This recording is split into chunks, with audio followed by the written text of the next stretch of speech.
What does it mean to take full responsibility for your life? And Dave, you popped in my head as someone I want to have this conversation because I think we've lost even this as a distinction. Yeah, I definitely think it's a great topic. And one of the things that I think is a distinction people fail to make about responsibility is that a lot of times, if you talk about taking responsibility, it's sounds like a purely negative context, kind of like, hey, if something bad happens, it's who was responsible for this, or basically whose fault is this, who deserves the blame. And the natural response to that is to avoid responsibility or to look at responsibility as the person who's supposed to be, it's a purely negative thing, the way a lot of times people refer to it. So I think it'd be interesting to look at today, what does a positive context for responsibility look like. Yeah, and you and I have done a lot of personal development work and training. And many years ago, I guess I'm like 66, I was about 35, and I went, okay, what if I take on being fully responsible for my life? Like I really didn't have that as an option in my consciousness fully before. And Hmm. it was a bit overwhelming. It's like, well, am I the reason everything happened to me? No, no, but I can be responsible for my reaction to it. And that's when I it took time, but I stopped finding things to blame my parents about. It was a turning. I mean, I had great parents, but I still found ways to blame them for stuff. It's such a significant thing because it's given me a quality of life that I don't think I would have had if I didn't start this journey. And Dave, this is a daily activity. I mean, I'm often on catching myself. Okay, wait a second. Where do you need to take responsibility and not? And what does that mean? I think it can be a pitfall that people can fall into, particularly if you've gotten newly into personal development, any kind of personal development work, and you're now just getting familiar with the idea of being responsible for your whole life. I think that can easily turn into basically blaming yourself or internalizing blame for everything that happens around you, or saying, hey, I'm responsible for somebody else's choice and somebody else's behavior, and anything that happens in my life is my fault. And I don't know about you, Martin, but I've seen that weaponized in a manipulative way. And that's not what responsibility actually looks like. That's not, in fact, that can actually be a form of irresponsibility or a way of avoiding things. I mean, there's so many layers to this onion that I think part of what we have to look at is, what does responsibility mean? What does it not mean? And for me, the foundation of that conversation has to begin with looking at, what's within my purview to control? Like what do my choices, what ultimately is the choice I have to make on a moment to moment basis, and what's outside of my realm of control, and understanding the objective reality of that. That reminds me of something out of AA, and I think they called it the Serenity Prayer or something. Maybe you can help me, but I Yep. remember from a men's weekend, a guy actually showed me a coin he had. He was real proud that he had been sober for 20 years or something, and it's let me. It's God grant me the serenity to accept the things I cannot change, the courage to change the things I can, and the wisdom to know the difference. Yeah, That's serenity. So that right there encapsulates what the conversation of responsibility in those three components. yeah, absolutely. And I'm just realizing a lot of connections with the AA program popping into my head with this. Absolutely. The idea of taking responsibility means you need to do something. Sometimes you need to clean something up, you need to resolve something. To me, self blame is a cop out of not taking responsibility for yourself. Yep. I think it's kind of unfortunate that in the 12-step programs, people think they're just for alcoholics and addicts. I really look at the 12-step program as a universal blueprint for living. Anybody can benefit from those programs, regardless of what your life's experience has been like. And as you're alluding to right now, the foundation of the 12-step program is about developing I guess you could say one of the things it's really about is about developing a new relationship with the word responsibility and understanding what responsibility actually looks like in a healthy context versus the unhealthy ways a lot of us were socialized and raised to think about responsibility.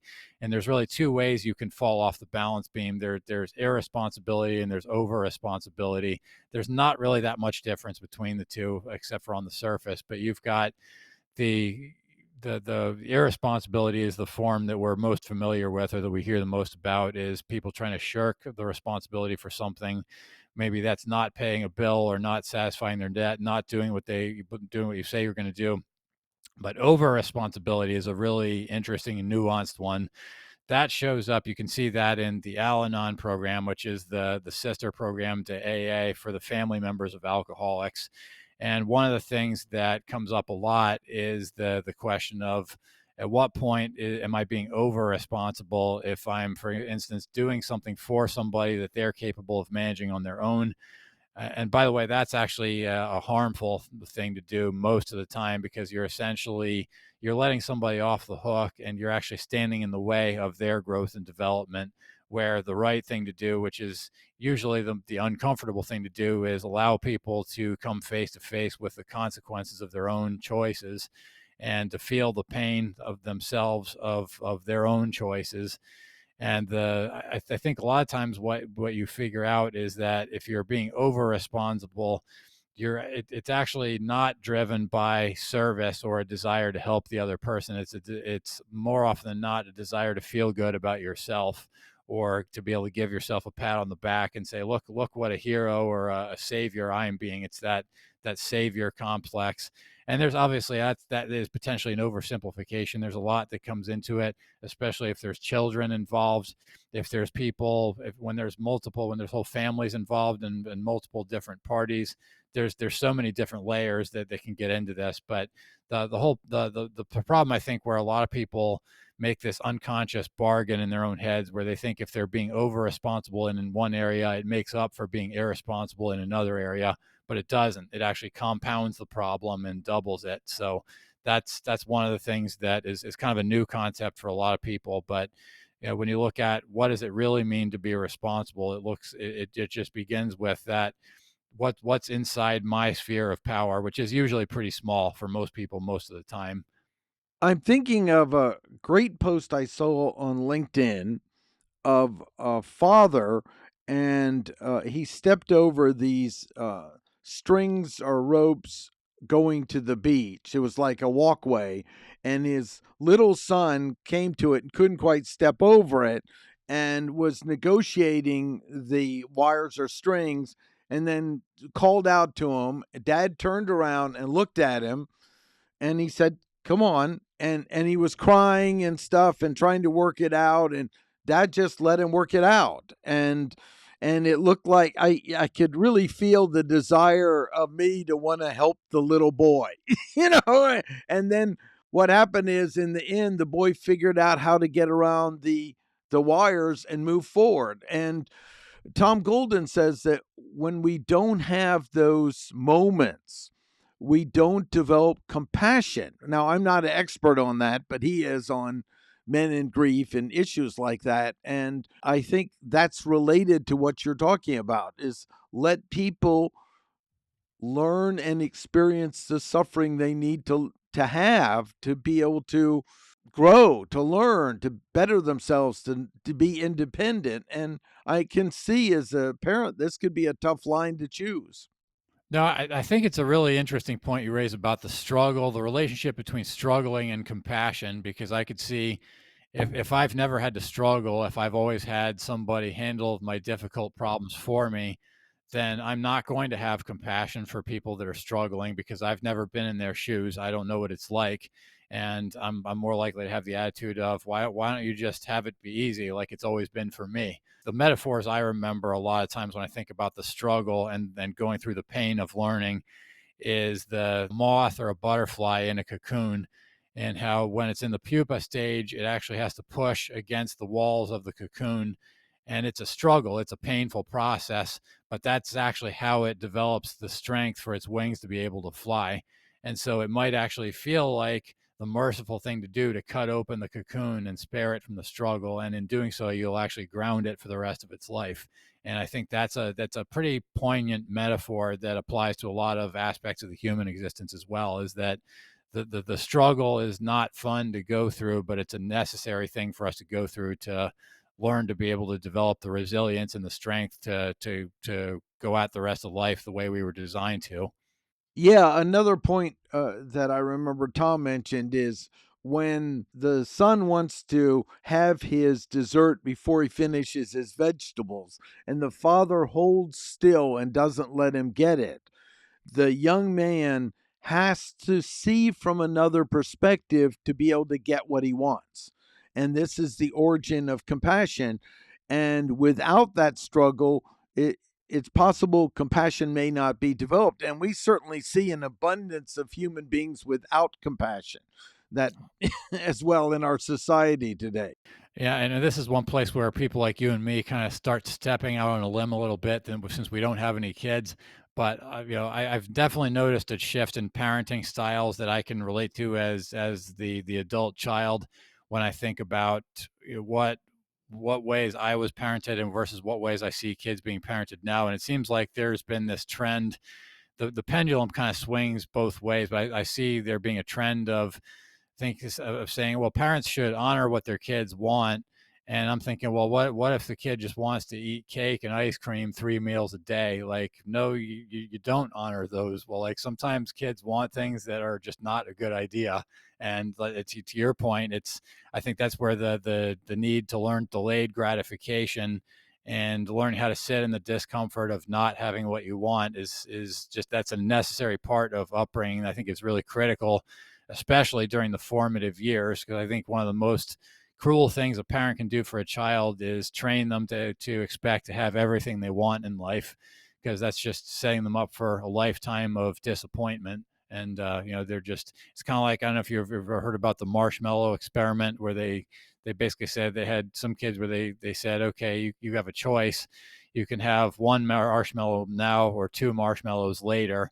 And that the proponents of the study found that to be a very accurate predictor of self-control and discipline and success, long-term success in life, is the ability to delay gratification. So maybe delayed gratification is part of taking responsibility for your I life. think that's probably one of the hardest things for a kid to learn. And I think that's part of becoming an adult is learning how to separate the future from the present. And it's, just because I think we're growing up as kids, we only think in terms of right now.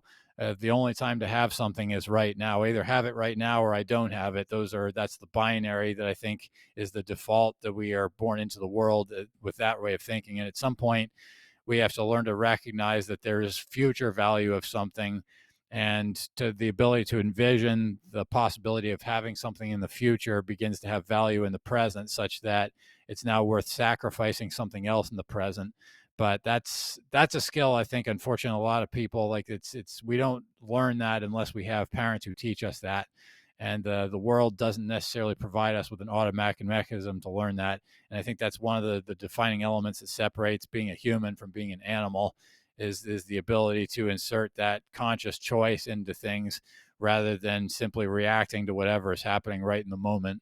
I thought of an exercise for us to explore. Let's pretend that we have accomplished being more responsible for our life than we were when we were younger. Just pretend, all Let's right? pretend, yeah, Right. yeah. And then we wanted to give advice to someone who came to us and said, "Okay, what do I need to do to start taking responsibility for my life?" It's like a young person we admire, and they say, "All right, so where do I start?"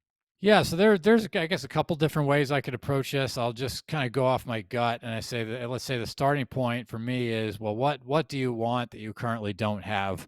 Because I one of my theories is that duty and self-interest are perfectly aligned in the long run, but not necessarily aligned in the short run. So the right thing to do is also the self-interested thing to do in the long run.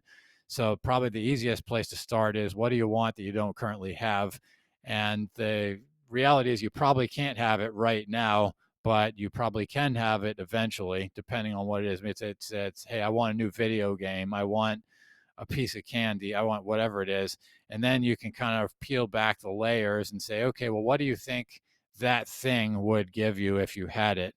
And so, is that happiness? Is that a sense of pride? Is it fun? Is it what is the cognitive emotional experience that you're actually seeking? Because that's everything we want is actually some degree of emotional experience combined with some kind of thinking or pattern. It's because if you really look at it, it's almost kind of like we live in the movie theater, the five senses, right? So any sensory experience that I want is just going to give me a cognitive and emotional experience. So the clearer I can get about what that cognitive emotional experience is that I desire, then I can start to realize, hey, there's actually other ways I can get that fulfilled. There's actually faster ways I can get it fulfilled.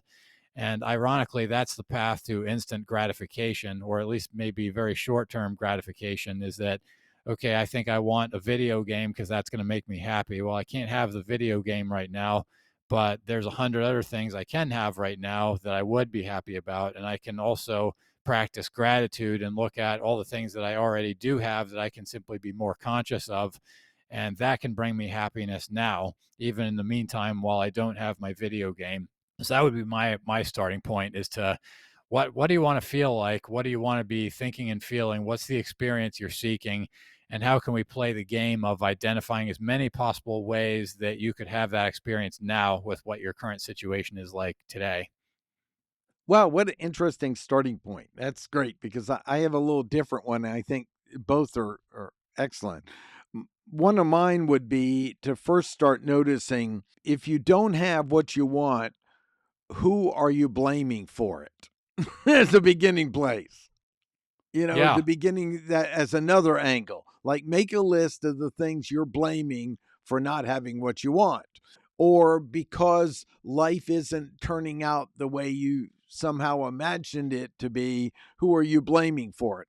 And now the beginning of that is going to be, how are you going to let that go so it doesn't enslave you? It's the idea of when you stay angry with someone, they're not, you're up at night angry about it, but they're not suffering over it. So you're letting them control your life. You're letting them dictate your future, and introduce that by staying connected to it, you are giving them power. You're giving power away of your own power to do it. So if blame your parent, well, my dad did this. Well, the act he did might have been very bad. We talk about it ethically or socially, but the fact that you're allowing yourself to stay connected to it means that that person still has power over you. Now, I want to have compassion, Dave, for extreme trauma, and I'm not covering that here because I don't have professional skills in it. But that's to me where I'd start, is kind of like, what do you hate and who are you blaming? Let's first look at that, because you're giving your power away to that experience. So that's where I would start. I think both are excellent. I think you have to be careful here because there can be a slippery slope where you get into internalizing blame potentially. So part of what I think is where it gets tricky is that if somebody else did something and I'm still living with the consequences of what they did today, and I'm still feeling either physical pain or maybe I'm dealing with financial issues, but the consequences are real and I'm still having to live with those consequences, and I'm still going to be living with them tomorrow and the next day and the next day, then I think part of what we have to separate out is there's the who and there's the what. And to your point, you may be correct that somebody did something that was morally inexcusable. And then there's the what, is there's the pain that I live with today as a result of what this person did. And I think the question then becomes, what relationship do I want to have with the pain, regardless of the reason why I'm feeling the pain? I think this is one of those places where I've seen people where this conversation go downhill, and particularly in personal development settings, when you have people that are particularly insensitive to traumas they haven't experienced themselves. And then it's kind of like, well, why don't you just get over it? Why don't you just forgive this person? Can't you just move on with life? It's like, well, sometimes you actually can't. Sometimes that pain is still going to be here. And the real difficulty, where the rubber really meets the road, is what relationship do you want to have to that pain? If you were to create a relationship, and what does responsibility look like when it comes to those conditions that are inherent and are not going to change? And I sometimes, like, where I was going to go with this initially was thinking about going back to your example with a small child. And let's say, hey, we were going to go to the beach today, but it's raining. So now we can't go to the beach, and I'm not happy about it. And it's like, well, it's raining. That is what it is. That's an inherent condition. There's nobody to take any blame for that. And the question is, what do you want to do now, given that it's a rainy day? What relationship do you want to have with a rainy day? Is it finding something else to do that's fun to do when it's a rainy day, or whatever it is? But beginning with that position of acceptance. And acceptance does not mean being happy about something. It doesn't mean it's what you would have chosen, but it just means accepting the objective reality that things are the way they are, whether it's what I would have chosen or not. I think that's such an important point because when you're listing who you're blaming, one of them could be yourself. Okay. Yep. And that's a common thing with survivors of things, that they somehow blame themselves like they should have done something different when they might have been a child and there was no facility or skills available for it. So that's a key point in this. And I love the what is your relationship to it reminds me of the Viktor Frankl book, Man's Search for Meaning, which I recommend everyone read. He was a concentration camp survivor. And one of the things that he talked about is his relationship to the experience. It was obviously horrific, but also he brought up the value of humor, the ability to laugh when someone made a joke. Somehow he thought he would survive. So I think oddly, I think taking responsibility for your life is also having the ability to sort of laugh at yourself, to not take them serious, but not too serious.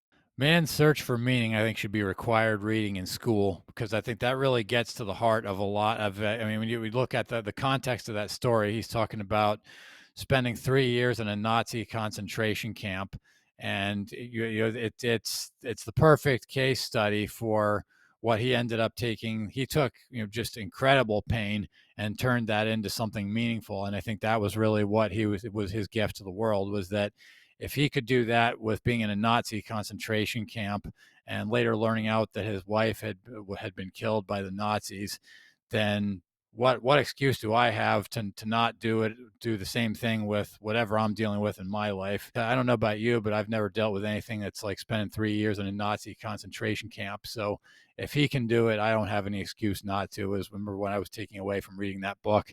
I've read it a couple of times. I think I'll probably have to go back and read it again one of these days. There was a quote one time that says, when you have your stuff together, what you have is tightly packed stuff ready to blow. There's like a importance of taking life serious, but not too serious. And I don't know how to explain it, but I've met so many really amazing people that also seem to have a sense of humor. They know when you bring in the what I call it, the irony of life as a tool, maybe as a shield, but that's another important thing that I think weaves into taking responsibility for your life. Oh, Because if absolutely. just having that sense of humor with things. Well, it's a common thing I've found with people in the medical field, either nurses, ER technicians, EMTs, paramedics. I've met a handful that it seems to be a common thread in that profession to really develop this dark sense of humor.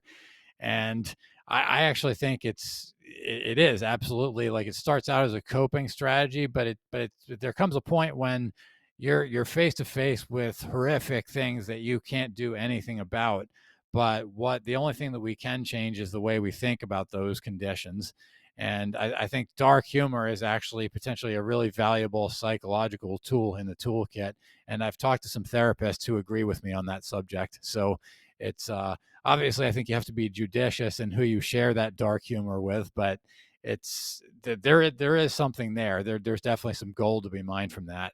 Now we have the person, hopefully not completely confused on our journey of what does it really mean to take responsibility for your life, but it's really going, okay, Part of, I think, for me, taking responsibility is I had to just pick a purpose, a direction, a meaning, not stop looking for it, just choose one. And that was necessary for me because I was seeking that something divine would show up, like someone would knock on the door and say, "Excuse me, I'm late. Here's the purpose of your life. You need to do it." And I realized, what if I just choose something? What if I just pick something to focus on, and both a direction and a meaning that works for me? And that was a tool that's helped me so much, Dave. I used to constantly read personal development books, and I'm not against reading them. I just find that now life is the grindstone with purpose and meaning and direction to have the same effect of reading the books. Yeah, the word grindstone is pretty relevant in the sense that it's not just. I mean, I guess you can look at there's the unpleasantness of being ground down by experience, but then there's also, like, when I think about what a grindstone does, it's shaping something, it's directing energy, and it's there's an intentionality behind it, and then there's the sharpening of something. So I think that's when I look at responsibility, when we tie this all together and we say what does all of this mean when in terms of being responsible? There's really only three things I can be responsible for in terms of what I can control. I control my own thinking, what the words that come out of my mouth, and the actions that I choose.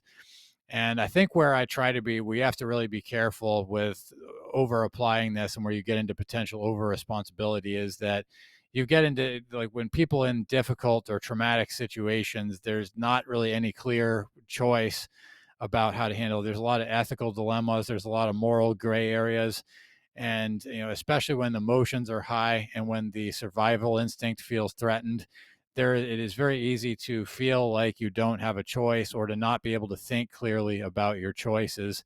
And that's where I think those, we have to learn a different set of skills, which is, learning how to power down the survival brain and be able to learn how to respond instead of reacting. And frankly, that's not easy to do when you have to make split second decisions, when you're put on the spot and you have to respond right then and there, and you don't have those tools, and you haven't had those training, you don't even, no one even told you that you needed those tools, and life never taught you that. Those are a couple of things that we have to look back on in the past and say, okay, you know what, I wasn't responsible for that, because I was just thrown into a situation that there's no possible way I could have been prepared for, and I responded to it in the best way that I had, with the best tools that I knew how to use and had access to. So the question now is, today, given what I know now, what's the best and highest way for me to respond to the situation I'm sitting in front of now? And what position do I want to put myself in tomorrow? And those are, I think, a lot of it just is about reshaping the conversation about how we look at responsibility in that way. Such an important point. How are you going to set up structures? Because I'm an advocate of structure over discipline, Dave. How are you going to set up Absolutely. a structure to increase the probability that something different will happen than that in the future? And I heard an excellent meteorologist, of all things, on TikTok give an analysis of the horrible flood that happened in Texas, because a lot of people are blaming the weather and everything else. And she broke down, we actually had more staff than normal, and we gave warning notices, and a lot of people didn't listen to the warning notices or have the capability of it. And so she talked about the aspects of, this is a time for compassion for the losses that occur. This is a time for analysis of, how do we set up systems so that if you don't have a cell phone service, you'll still know the river's rising. Apparently, the area is like known as like a flood basin that's happened over and over and over throughout time. She even mentioned the we might need to set up alarms so that if the river starts going over this, sirens go off directly. And I thought that was so excellent. It's one of the best analysis I heard. And she said, also have prayer for the weather people. They're going to have guilt that they could have done something better. And it's important when for them to, in taking responsibility, to go, okay, either I made a mistake and now I need to set up structures of how to handle it. Do I need to make amends with this somehow and set up structures of it? Or was this the best I could see with the data I had? But that's where part of responsibility is, what am I going to do in my behavior in the future? And how am I going to set things up to support that behavior happening? Because you said we have control over our thoughts and our words. And I got to tell you, sometimes I say things and I go, did I really have control over my thought, my word? How did that come out? So I think it's enough of a job just to attempt to manage those things. And then part of responsibility is setting up those structures. Like I said, set up structures for success. No, I think when you said structure versus discipline, strongly agree with that. My first thought was, where is this discipline stuff, and where can I get some of it? I'm still looking for it and haven't found any. And I think that the example you gave is a perfect one. And I think about how, yeah, I mean, if I recognize that my house could burn down, but I don't have a fire extinguisher anywhere, that it becomes a much more productive conversation if I think of it on a level of structure. And I think about not necessarily being paranoid about every blue moon scenario that could ever happen, but what are, if I apply the 80-20 rule, what are the worst case, most likely scenarios that have a reasonable likelihood of actually happening and have had a history of actually happening many times.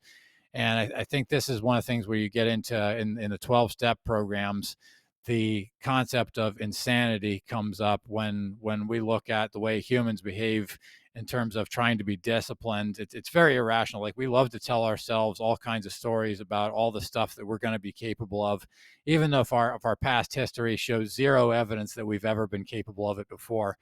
And I think that's where we look at, tomorrow. I have the fantasy that tomorrow I'm going to wake up and be a much more disciplined person than I am today, and I might be prone to, in moments of getting excited or inspired, and then I start making all these bold promises and declarations and vows about all these great things I'm going to do in the future, and it's all vapor, because the real question we need to be asking ourselves is, once all of my excitement has left my body and I don't feel like doing any of the things that I said I was going to do, what structure will I have in place that will force me to continue doing them anyway? And if the answer is I have none, then that's your answer right there. And I think that's what being responsible really begins with, is admitting that without an adequate structure in place, I'm not going to do any of the things that I say I will do. Like, it's not a question of if my willpower gives out. It's a question of when my willpower gives out. What will I have to replace it when it's not there anymore? And one thing that, one of my other favorite books is the War of Art by Stephen Pressfield, and he talks about being a professional in the sense of showing up every day whether you feel like it or not. And he points out a really insightful thing that has stuck with me for years, is that if you've ever had a paying job in your life, then you already know how to be a professional, because you already showed up at your job whether you felt like it or not. So that proves right there that you are capable of it. And the only missing element for people, going back to what you said, is structure. Is that when the right structure is in place, you show up when you don't feel like it. You take that structure away, you go back to doing what you feel like doing. That's the nature of being human. And one day maybe I'll figure out how to be disciplined. And in the meantime, I think I'll just focus on creating structures. Well said. And of course, this is the value of a good coach. Like what I do for a living as a success coach is offer that structure. One of the things that also seemed to emerge during that time of taking on being responsible for my life is I needed to separate out what happened from my experience of it. And before that, this happened over here, and these people are angry, and this is going on, and go, wait a second. This is what occurred, and I'm interpreting that as anger or upset. And a great example was my parents. They started fighting, in my view. Okay, they were raising their voice. They were having a discussion that was strong, and I was there wanting to solve it because that's what I did as a kid. I was only child and I wanted to solve it, make them better. And the caregiver said, let them go. And I went, "What do you mean? Let them go. This is what they do." And then I stood back and let go and watched and realized they had what appeared to be raised voice, concern, upset, everything.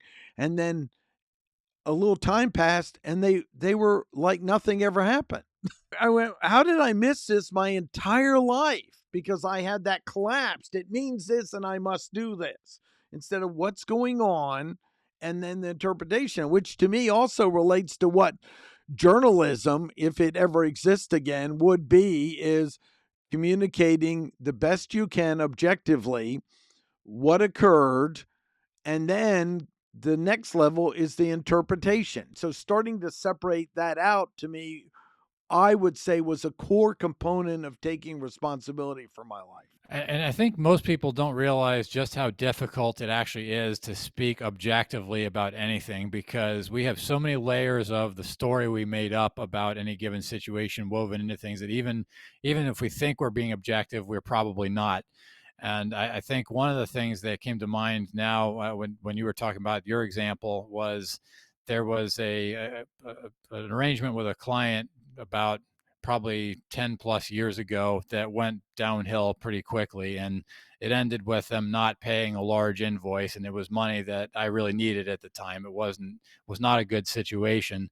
And I looked at it. There came a point where I realized I needed to tell that story differently in terms of something that was going to empower me, because the default story went something like, they stiffed me, they did this, they screwed me over, it all started with they stories.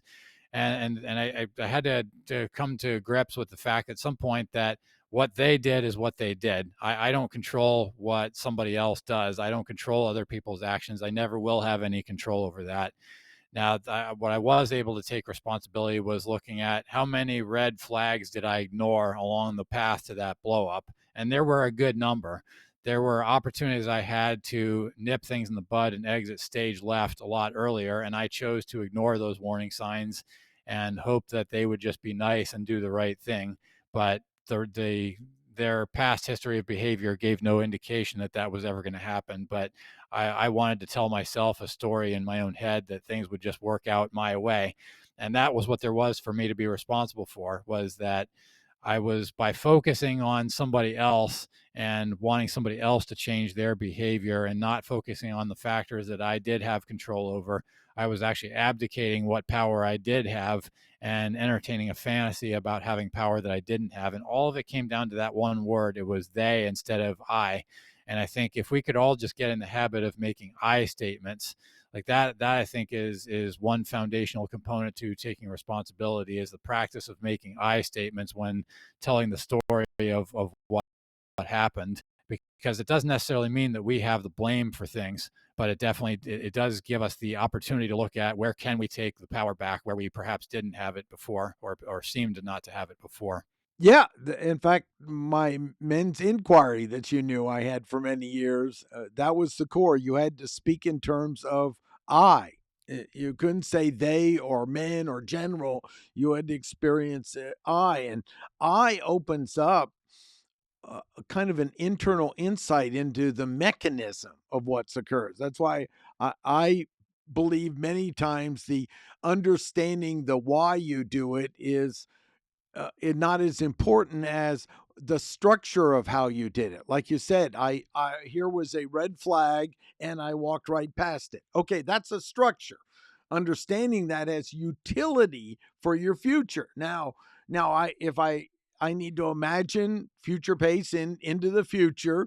When that shows up, this is the path I want to take. Because if you only focus on the negative, then you'll program your unconscious mind to repeat it the next time. So you need to think through a new future you would take. And I bet I could find a few cases, because I know you're much more discerning with clients now, where you had a similar flag and you moved beyond it. You went, no, this is not the right match for me. No, absolutely. And I think one of the things that I took away from the exercise, when you talk about what new future would I want to live in the next time, the that conversation to me is going to begin with structure. It's going to say, what structure am I going to put in place in the future to assure that this situation can never happen again? And that was a situation where I had entered into a contract that I was uneasy about. And what actually needed to happen was I needed to be willing to push back and renegotiate. And the thing is, I already knew that at the time, even as I was going through it. So the meta structure that was really missing was some sort of an advisory group or even an individual to bounce things off of. And that's a structure I've utilized many times in the intervening years. Is if I'm at all uncertain about how to proceed somewhere, I'll talk to somebody else about it and say, hey, would you sign this? Does this sound like a good arrangement? And a lot of times somebody will say, that's your concerns are exactly the same ones I would have, or have you thought about this?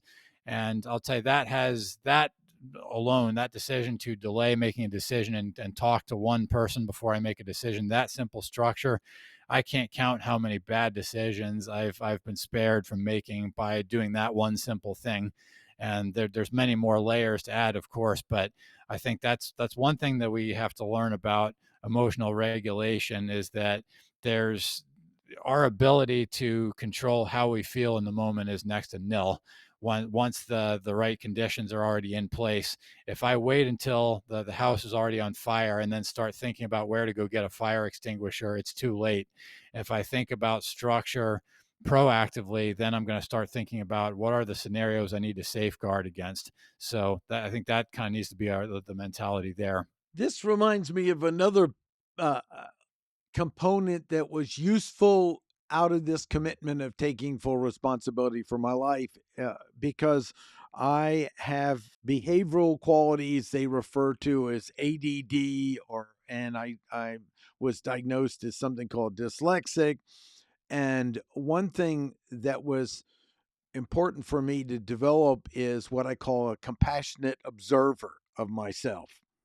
And I can remember a time when I didn't, and it was that my life was more reactive. I would get insights and jump up to conclusions, but there was nothing, no one watching. And the problem is having just a critical voice isn't useful either. So I came up with this idea: I need to develop a compassionate observer in my psyche that it has boundaries, it has rules, but it also needs to have compassion. Okay, now you're going down the road. It's like a little child. You kind of like, we need to negotiate to get them over here again, not just slam them there, but doing that. And how useful that was for me. And in thinking about this, I remember life seemed more like I was in a fog, not that I don't have moments like that now, but in a fog than they are after developing this more compassionate observer. And I think that's important because you've got to have the room to see yourself as human. It's going to make flaws, it's going to make mistakes, to be able to adjust it and set up new structures for going in a direction you want. I think that's a fantastic tool, the compassionate observer. And I haven't ever thought about it exactly in those terms, but I definitely have found value in depersonalizing situations and kind of doing a little thought experiment of what if I wasn't me? And what if this is somebody else that I was looking at and giving advice to a third person? The one way I've also thought about it is if somebody else came to me with my problem and asked for my advice on how to solve it, what would my advice be? And if you look at how I'm behaving, how consistent is that with the advice I would give? And if it's inconsistent, I might have just identified my problem right there. But I think that the real value is that when I can separate myself from my own situation and I can depersonalize that, then a lot of times it's easier for me to see objectively when I really want to do one thing, but the situation necessitates doing something else. I can give myself compassion and say, yeah, you know what? I wouldn't feel like doing that either. Now, how are we going to get this done and get it over with? Or how are we going to deal with this? But from a compassion standpoint, just kind of like if I think about if I had a small child, going back to your other example that I were going to advise on how do you deal with the fact that you can't have your candy bar right now? I'd be like, yeah, you know what? That kind of sucks. I know what it's like to want a candy bar and not get to have one. And I can't give you a candy bar, but let's talk about this in a way to help find you the best, second best available option instead. So I think it's definitely a useful tool, and I think you can add one little other component to it is if you have an outside support group or an outside person that can help to depersonalize things a step further. If the let's just say my degree of success in depersonalizing situations when I need to do so quickly is varied when the emotions are really hot.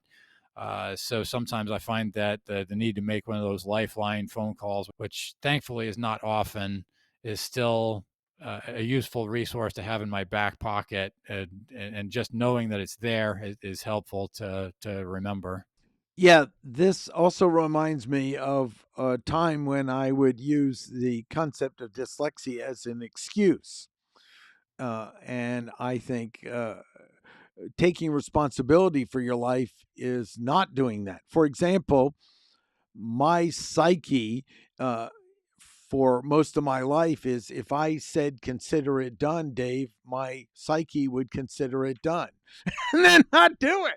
I mean, literally noticing that and going, okay, I am always going to have an extra watch on if I give my word, somehow my nervous system, that kind of this ADD nervous system, is going to attempt to not keep their word. I could do two things. I could blame it and go, oh, I'm such and such ADD. That's why I didn't keep my word. That's not taking responsibility for my life. Setting up more structures to make sure I keep my word is taking responsibility. I think this is a common phenomenon that, well, I'm this way, so I can't do that. That's not taking responsibility for your life, but setting up structures so it does. For example, I don't naturally manage time and space well. It's like I have to make extra efforts. That's why having an assistant scheduling my time, I'll say to people, no, if I scheduled a time now, I'm probably lied to you. We need to go through my assistant for business to schedule time. People think it's a little odd. I don't always say it that way, but I say my assistant does all my scheduling of time, but I have a real challenge with time and space. I have to make extra efforts to pay attention to the passing of time. Otherwise, I'll get lost and not keep track of it. That to me is taking responsibility with the phenomenon versus using an excuse. I definitely well, first of all, I don't think that's weird at all because if you ask me what's on my calendar, even 2 hours from now, I'll be amazed if I can remember anything. So, I think yeah, one of the things I've had to set a boundary around this, and I've frequently get pushback on it, but I've realized it's just part of what I have to do because a lot of times I'm looking at a lot of different sets of numbers, and I might have somebody say, "Hey, what's our expenses for this, or what's this number?" And I've had to say I'm not going to give you a number off the top of my head because it's going to be the wrong number. I look at too many different numbers and I get them mixed up, and I'm going to end up telling you somebody else's number. And I don't want you to go make a decision based on that and then have to come back and tell you it was wrong. So what I'm going to do is the next time I'm back at my computer, I'm going to pull it up. I'm going to send you an email with the numbers because I need to be sure that I'm sending you the correct numbers. And it's been remarkable how many people seem to really have a problem with that. They'd be like, well, can't you just tell me like you should just know off the top of your head? And I was like, no, I already know this is an inherent failing of mine. And I'm going to tell you the wrong thing if I tell you off the top of my head, and it's just not going to work.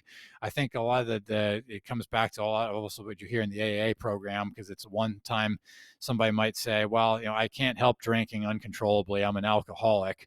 That would be an example of irresponsibility versus responsibility. It looks like putting yourself into a program of recovery where there's a structure of accountability and enlisting the help of a sponsor to help you do what you can't do for yourself because it's beyond your constitutional capability. And so I think that same principle comes into like we all have to contend with that in one form or another. We all have to recognize that there are things we're just never going to be good at individually. And sometimes being responsible means asking for help from somebody who's good at something that I'm not good at. And I know one of the other areas for me is I think you might have been hinting at this earlier, but I have a tendency to make things too serious and have and communicate in a way that sounds like a letter from the IRS.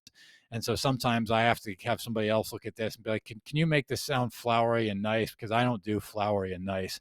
My brain just makes everything sound like an attack, especially if I'm under a high stress level. And sometimes I'm just too close to it to see that for myself. And I'm just not going to see the better way to handle something until I bring some outside perspective into things. So it really comes back to that structure versus discipline concept, which I think is a really, really critical tool that is. I think a lot of my life would have been much better had I understood the discipline between those two things much sooner. No, there wasn't a cloaked agenda there, Dave. I've known you well enough. I'd give it direct, but you can take responsibility for whatever you want from what I said. We talked about a lot of stuff to potentially do for someone. I'd like to talk about what is the payoff of doing this? What is the benefit of taking responsibility? Because you could choose not to. I want to offer this as a possible way of living in the world, not the only way. Because who am I to say that it's the only way for other people? I think of responsibility kind of like strategy, or it's a tool to be used. And if I don't learn how to use a tool, I'm not going to get any better. You can't have everything you want in life. I'm never going to have everything I want in life. But if the more I accept responsibility for that which I am capable of controlling, then the more likely I stack the odds in my favor in the game of life. There's no way to get the odds to be 100% in my favor, but why wouldn't I want to do everything to stack the odds in my favor that I can? And I think we have to let go of the illusory thinking that somehow if I avoid responsibility, that's going to make my life better because at least I won't be at fault for anything. But the reality is, if I avoid responsibility, I am sacrificing what I want, or at least I am sacrificing an advantage in the game that I could have for free. And I'm basically just making my life worse and guaranteeing the persistence of those specific conditions, which I'm most likely to complain about. That's a great. So for me, the benefit of taking responsibility is I would say my life feels more meaningful. I It's less boring because boredom is really an inability to just be with oneself. So I have more capability of enjoying the moment, and I would say I have a richer and more meaningful life than the time when I didn't take responsibility or really didn't even know I wasn't taking responsibility for my life. I would not want to switch back. I would not want to give it up. It's not the easiest path because there'll be something new shows up and go, oh my gosh, I'm blaming so and so instead of taking responsibility here. But to me, it's a more meaningful life, a richer life. I would say a more enjoyable, not more comfortable, but more enjoyable. There's a difference to me with comfort and joy. And joy is something you can experience through a lot of different emotions. And also the ability to have more respect when I do it for myself and from other people over time. Just like you said with that client, I guarantee if I called them up and talked to them after they worked with you for a while, go, would you respect Dave? He says, I don't like his methods all the time, but I respect and trust him. Well, that's probably what you really earned through that action. So those are mine. Yeah, I definitely think without getting into any more, opening up any more dialogue at length, I want to just echo my agreement with your idea of the comfort and joy dichotomy, and that comfort is neither good nor bad. It just is what it is. It can be good or it can be bad depending on how you're settling into it. And I think that's really responsibility is really about the pursuit of joy and the unconditional joyfulness that can come from learning how to embrace the totality of existence, good and bad. Excellent, Dave.